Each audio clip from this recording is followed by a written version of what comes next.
This video contains talk about OCD, specifically contamination themes. It also contains spoilers for the plot of Turtles All the Way Down. If you aren't in a space for those topics, feel free to sit this one out for the time being. Turtles All the Way Down. Where do I start with the first property I ever saw portraying OCD in a way that, before I knew I had OCD, I related to really hard? Well, I guess before I get too far into this, I've got to admit that while I am a pretty big fan of the book, I have more of an appreciation for the sections of the story regarding OCD and the main character Aza's thought spirals. John Green's own experience with OCD really shines through here. I never particularly cared for the storyline about Aza and her best friend Daisy trying to solve the mystery of a billionaire's death. A billionaire who just happens to have a son who Aza is friends with. I never really cared for the billionaire death mystery element. Yeah, I hear ya. It's arguably a main plot, or the main plot in this story. I just felt that it was almost awkward in its insertion into this story about OCD friends and love. I will admit, this plotline was improved a bit within the movie.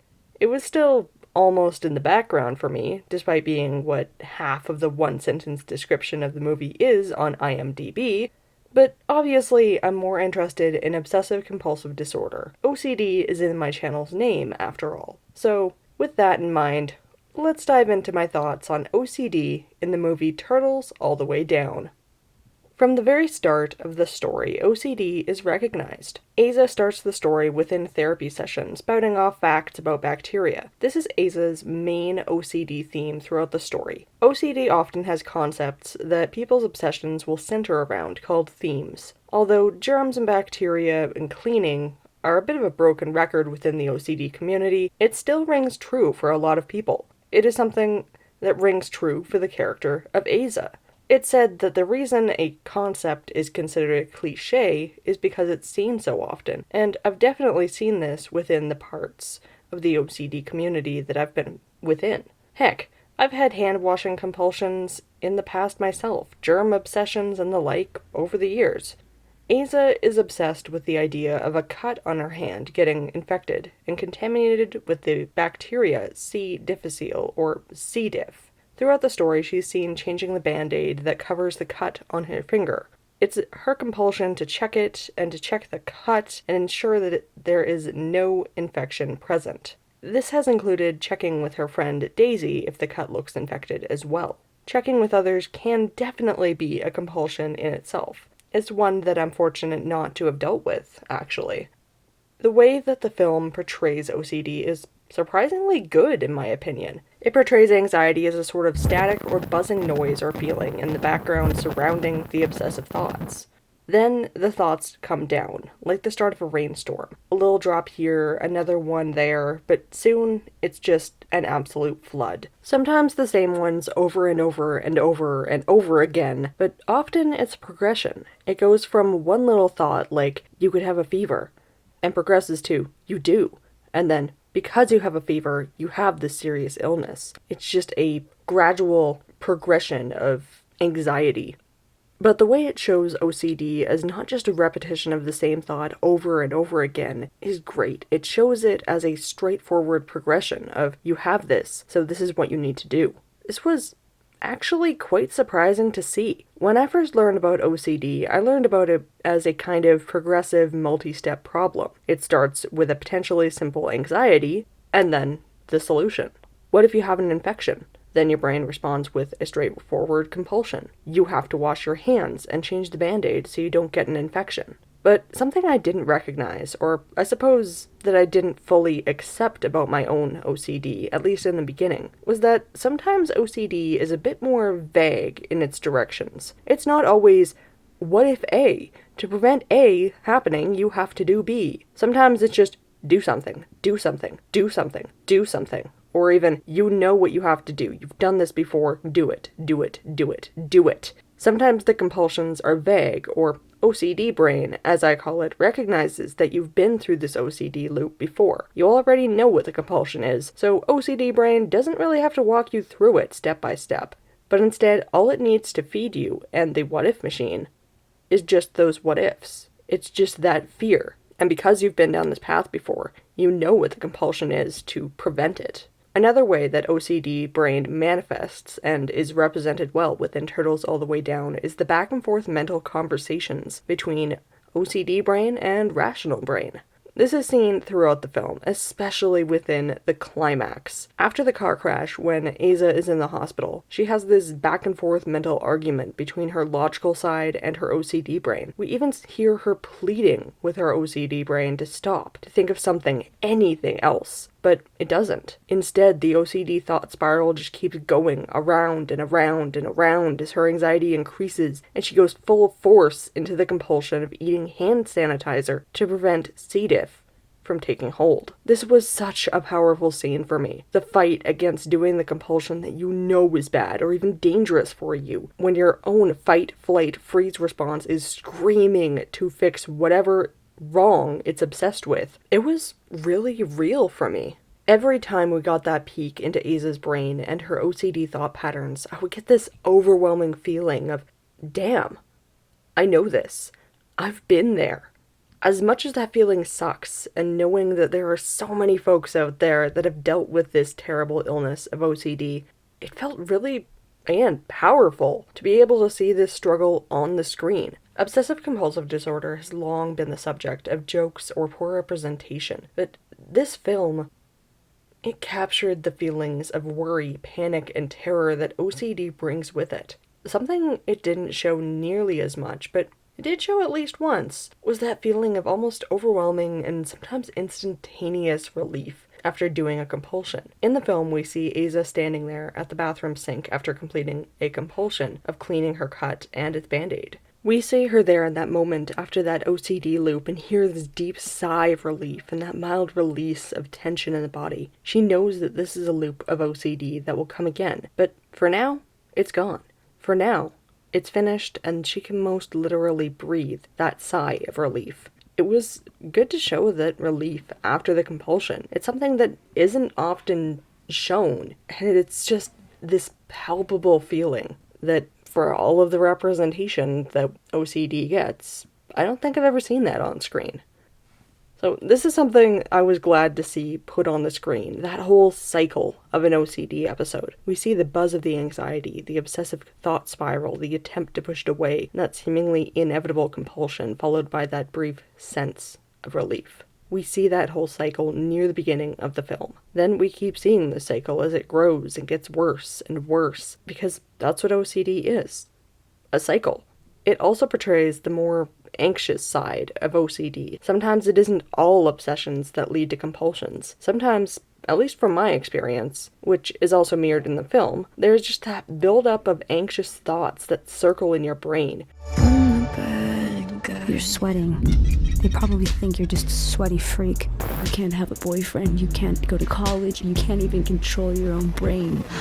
Within the film, OCD is also called an anxiety disorder, which, as I've gone over in a video in the past, it is technically not an anxiety disorder, according to the DSM-5, but this film does a great job of portraying that feeling of anxiety that is such a part of the common OCD experience regardless. This film has a great realistic variety in the way that it portrays OCD thoughts and compulsions that go along with it. Along with the portrayal of OCD, Turtles All the Way Down has an interesting variety in the way it portrays Aza's relationships. So, let's dive into this next section. Aza's relationships. Turtles All the Way Down shows Aza's close relationship with her parents, especially her father who has passed away by the real start of the story. The second scene of the movie is a montage of silent scenes with her father and her as a young child, and all those happy moments in childhood followed by Aza's father passing away. This leaves Aza with memories and few things that she really has to remind her of her father. The main possession being the car that she drives throughout the film, which used to belong to her father. She calls the car Harold, and is incredibly protective of it, not letting her friend Daisy drink anything in the car except clear liquids, and not even leaning up against it on the outside of the car being allowed. This makes it so much worse when she gets into a car accident, ruining her father's car. It's an irreplaceable reminder of someone she's lost. Then, throughout the film, we see Asa having quite a close relationship with her mother as well. They talk about Asa's father and how he helped them both with anxiety in the past. They talk together about Asa's OCD and how to manage it. Asa's mother checks in on her often and even intervenes during compulsions to try to help her in the film. This close relationship is, I feel, a really strong point. Now, her father's passing leads Asa to go to camp for grieving kids. This is where she meets Davis, the kid of a billionaire who has lost his mother. This billionaire plot is just a bit off to me, but the grief camp, also called Sad or Sad Kid Camp, is where she first meets Davis, who is the first boy she ends up really having a relationship with. Davis's father disappears, kickstarting the mystery plot of trying to track this billionaire down. When Asa and her friend Daisy first come across the mysterious disappearance of Davis's father, Asa remarks that she knows Davis, and Daisy locks on to that connection as a way in, and a way to gather more information so they can solve the mystery and claim that huge amount of prize money. So they go on a journey to find this camera that Asa remembers Davis receiving as some sort of birthday gift. So they go try to track down this camera, get caught, and Asa kind of worms her way out of it, or worms their way out of it, through her connection with Davis. Now, this leads to Davis and Asa reconnecting. And while reconnecting with Davis over the shared experience of losing a parent in particular, Asa's father and Davis's mother, at first it's just to collect that prize money and just to solve that mystery of Davis's father disappearing. Soon though, Asa ends up having a romantic relationship with Davis. They reminisce about the good memories of their dead parents as they sit together at Davis's pool. Then things become a bit more intimate as the two of them share a kiss. This immediately causes issues for her contamination OCD. At first it's just that incessant worry, but it soon turns into compulsions around literally eating soap or hand sanitizer in order to sterilize the germs that entered her body through kissing Davis. Now, obviously, this is a pretty dangerous and most literally toxic compulsion. Soap isn't exactly a healthy thing to ingest, after all. We see this causing Asa a bit of trouble down the line. Asa's struggles with contamination OCD are a huge roadblock when it comes to her budding relationship with Davis. First with her fear of kissing him, then with her compulsion after doing so, and of course, that culmination of breaking up with Davis because of her compulsion, not letting her get physically close to him in the way that Davis prefers her to. He does end up giving her a painting at the end of the movie that she had admired at his place. A spiral, which is a metaphor that is used often in Turtles All the Way Down. A metaphor for the swirling obsessional thoughts of OCD that is present throughout the story. It's a tightening, ever worsening, ever spiraling pattern of anxious thoughts. That is what is used to represent OCD a lot in Turtles All the Way Down. Now, these are all great characters so far, but a character that has arguably the biggest role in the film, alongside Asa, is her best friend, Daisy. Now, I'm going to say that Daisy is as well written of a character as Asa is. We see her being a great friend to Asa, checking in on her friend in times of trouble, like when Asa's stuck in a compulsion, and checking in on her in general. Daisy is written as a pretty geeky character with a huge love of Star Wars, even writing a popular fanfiction with Star Wars characters. She's seen a few times making references to Star Wars, such as pretending a stick is a lightsaber while they're looking for the camera to provide more clues about Davis's dad's disappearance. Daisy's fanfiction is something that Asa didn't read for an extended period of time. When she finally did, Asa finds that Daisy has based a character off of her, one that is portrayed quite negatively within the fanfiction, especially in regards to her anxiety. When Asa confronts Daisy about this, it leads to a lengthy rant on Daisy's part about how Asa's OCD affects their friendship. We see her eventually blowing up at Asa, saying that she is a lot to deal with, even that Asa is only good in small doses, like mustard. Daisy talks about how distant Asa is, not knowing facts about Daisy or her life. It's evident just how consumed Aza is with her own life and problems, and honestly, mental health can be an all-consuming thing. It can be hard to take a step back, or even a few steps back, and realize how all-consuming it is sometimes, and what the effects are on other people, outside of your own experience. Sometimes those effects can get pretty ugly. This intense conversation with Daisy leads Aza to crashing the car, her dad's car, and with Aza ending up in the hospital. Due to her contamination OCD, especially the obsession with contracting C. diff, a bacteria which is common in hospitals, this obviously aggravates her obsessive thoughts and Aza's compulsions. This leads to a bit of a breakdown, ingesting so much soap that Aza has to get her stomach pumped. This is an OCD episode that I actually had to pause the movie and sit with for a minute. It gets quite intense. The OCD episodes within the movie do gradually increase in intensity, and I've heard of some folks having to view this movie in parts just because of this. This intense episode of OCD within the hospital leads Aza to finally accept treatment from her therapist, treatment that she had previously rejected. She is seen taking meds a few times, seemingly to show that she is taking them more regularly than she had been at the start of the film. Aza also agrees to try exposure response prevention therapy in order to help with her OCD. This therapy really is the gold standard when it comes to OCD treatment.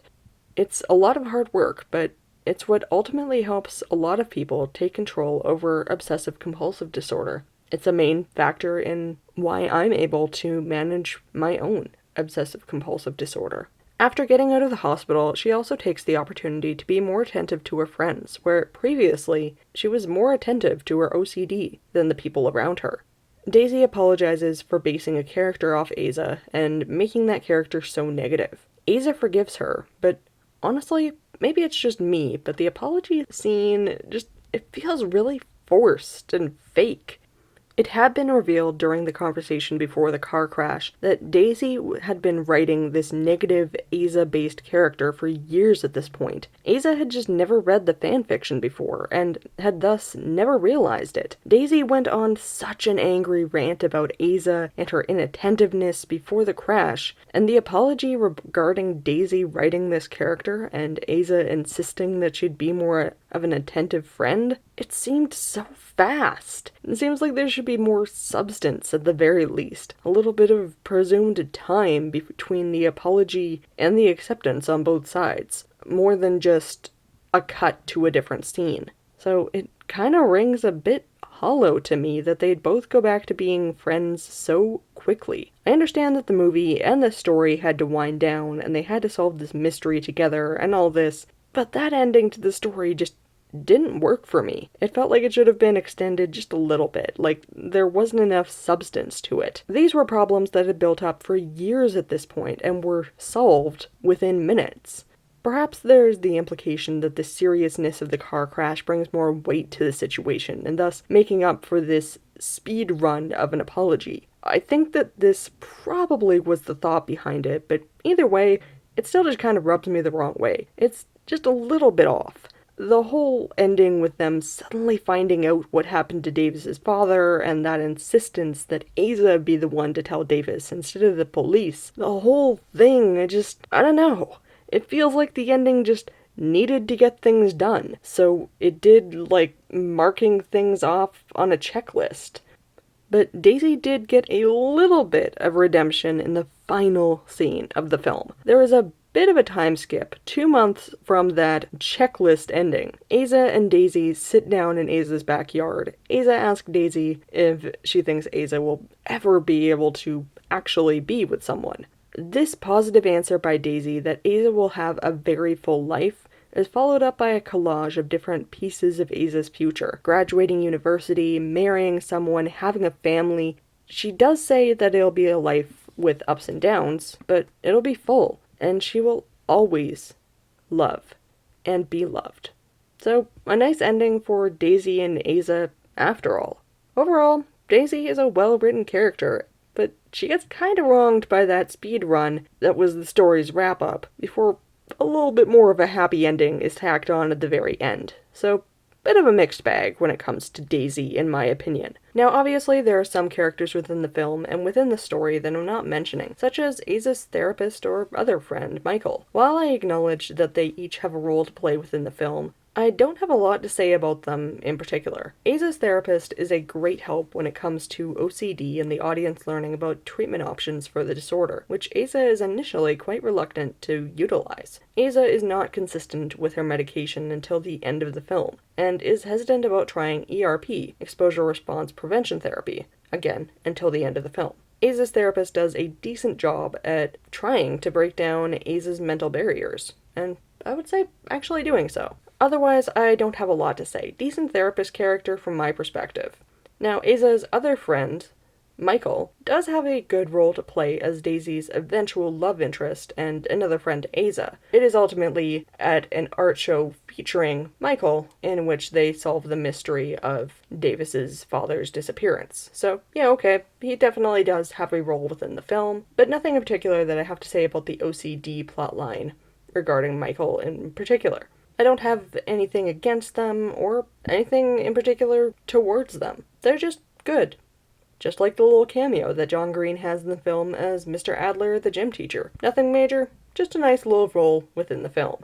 Now let's talk about my issues with Turtles All the Way Down and more. I've noticed a few things with the stories that John Green writes, which are consistent across the two books and movies that I've seen from him. Characters like Aza are able to just hop aboard a plane and fly out to see their hero, teaching them a moral, or even providing them with the name of the story itself, as in Turtles All the Way Down. Aza has been loving the online lectures and videos from a professor that just so happens to teach in a school in Chicago. Thanks to the billionaire privilege of Davis, she's able to hop aboard a plane and go on a surprise trip to Chicago to see an in-person lecture from this professor and learn one of the lessons of the story. The theory that Turtles All the Way Down gets its name from. While listening to the professor, she hears the theory of Turtles All the Way Down. So I'll just explain it here as well, basically just as the film explains it. A professor is teaching a course and talks about how the Earth spins on an axis around the Sun, which is in the Milky Way, which is always in some form of motion. And that's the general way that the universe works. At the end of this talk, a woman at the back of the class raises her hand and tells the professor that he's wrong. The world is actually flat, and it rests on the back of a giant turtle. The professor, thinking himself quite smart, asks the woman, "What is that turtle standing on?"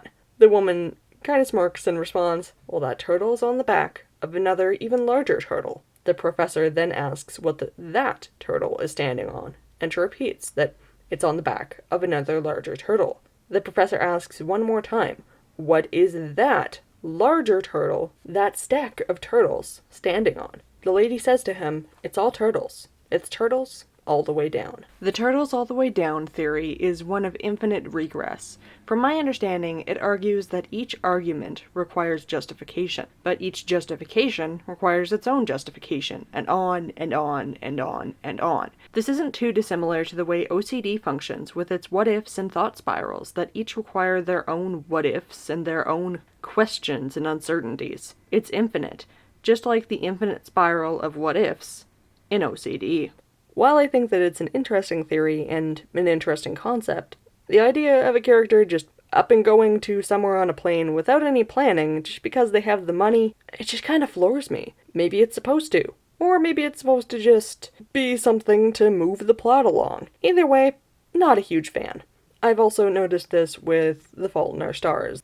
I've noticed that it's happened a few times in John Green books. Another thing that I'll say I'm iffy on is the phrases that John Green's characters use. At least to me, it doesn't sound like teenagers. They talk about some pretty deep stuff. The characters read as kind of old souls. At this point, I kind of expect this from John Green books, these old souls characters that talk not quite like teenagers that I've known, or like the teenager I remember my friends and I being. I can generally look past it. It is something that I and some others have noticed about John Green's works, however.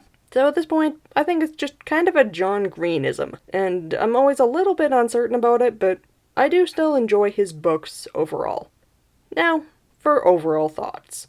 All in all, Turtles All the Way Down is a great way to represent the struggles in OCD. It shows the struggles of the person with the disorder and those around them. It shows OCD as the complex, strange, consuming disorder that it's known to be by so many people. But at the very end of the film, it does have that message of hope that so many portrayals of OCD kind of glance over, if they cover it at all.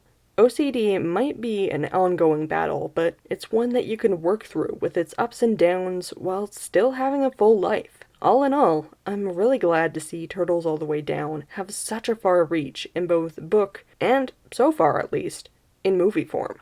If, like me, others with OCD or OCD tendencies can find this story and take it as the good generalized representation that it is, even with its flaws, then that's great. If people without OCD can take this as an example that every person with OCD I've ever met has tried to give, that OCD isn't just washing hands or keeping clean, that would be great.